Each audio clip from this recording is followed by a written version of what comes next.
الله سبحانه وتعالى يا معاد مسكلة وصدق مسيحي ولا رجال صار صعوتان أنا مسلمين بعناي بس كمسلمين تاعنا ولماذا كانوا وين بكليه أريمه دولان قارهان سوماليا وما تجيبات كتاعن تهاي جبات الأصفر ما قاعدين لا هاي وما قاعدين درتيس وحكسر له بابينا أنا ما أدري يا حرمت إرشاد وسوق مقابس كل كان أسقى إن ودانا كشغين سلسلة كل كان له قرن لها جزاهم الله خيرا وحنكلو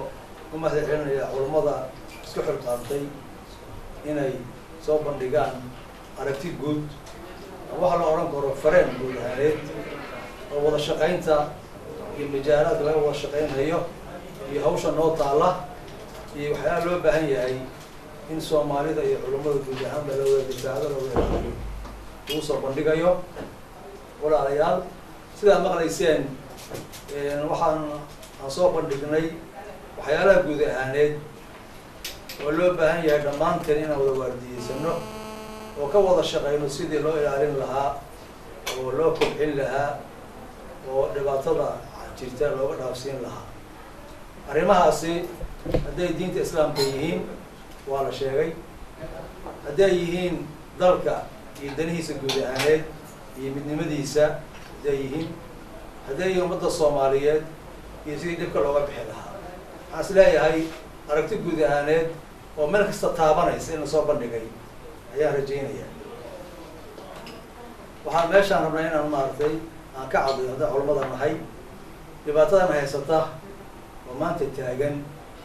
ودنك ستابنيسا إن دبعتها أصل حليو وحل صوماليات لو حليو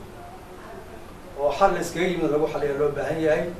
وللصومالي ذا أنا بحنا مثلا هاي ما وضع فريسا ما وضع هشين ما وضع تشان ولا هو الوجود المشكلة ده هاي ستا والدين تنا خردمتي أنا الدين تنا خردي هذا لبتي هذا ورسده وحينا لاسمه قرن بدن عابا رجعان سوى جدينا هنا مشكلة الصومالية ده مشكلة الصومالية ساسي كوب اللعبتي حركنا حر الصومالية أيوة هانيا مالك لما هانكر مركا إن المشكلة ده حر الصومالية دور هذه بلور هي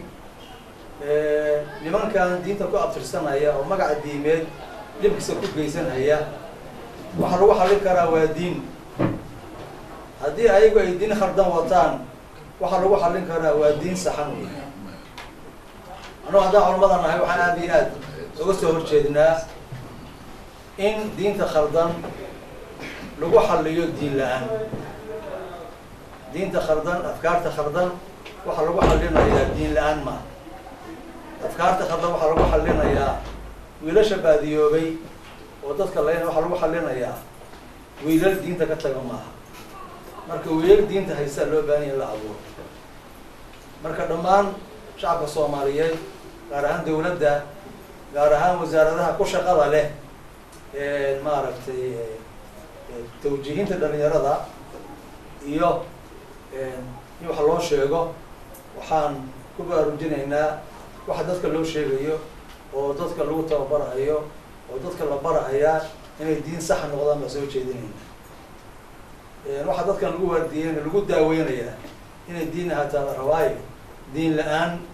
marnaba daawo noqon mayso marka mushkiladana anaga iskale waa mushkilad Soomaaliyeed hal Soomaaliyeed baa loo baahan yahay hadduu dib u heshiisiin yahay waa loo baahan yahay hadduu yahay soo bandhigid diin saxana waa loo baahan yahay waxaan aad iyo aad iskaga waarinaynaa in halka laga raadiyo dumar heesa waxaan iska waarinaynaa in halka laga raadiyo niika iyo heeso iyo maxaan ku rahaa iyo xaflado Ilaahay subhanahu wa ta'ala ugu caasinayo waxaan iska waaninaynaa in halka loo maray inuu ku jiro fanaaniin la soo waarido oo dalka la keeno oo kharash la geliyo iska waaninaynaa waxaan leenahay halka kuma jiro waa macsi Ilaahay weeye ka dhibaatada jirta maanta haysata hatta abaara laga sheegay abaara jira biyo la'aan baa jirta baad la'aan baa jirta imtixaan baa jira waxa soo waxa looga bixi karaa waa toobadkeen waa istighfar وإله سبحانه وتعالى قولون نقضوي midna noocaasa lagu liibaanayaa marka Soomaaliya ay dhibaatana haysata saa uga bixi lahayn hal iskaga yimaado runta hal isku sheego waxyaalaha halkan oo ahaanaynina hal iska daayo dad ku soo koobaya dhammaan waa mahadsantihiin wada culimadana aan insha Allah ta'ala waxtabarteena waan dadaalayna in dadka u jeexno wadadii waxaan looga bixi lahaa ayaa naga go'an insha Allah ta'ala aan ku fara adeegno بالله التوفيق. السلام عليكم ورحمة الله.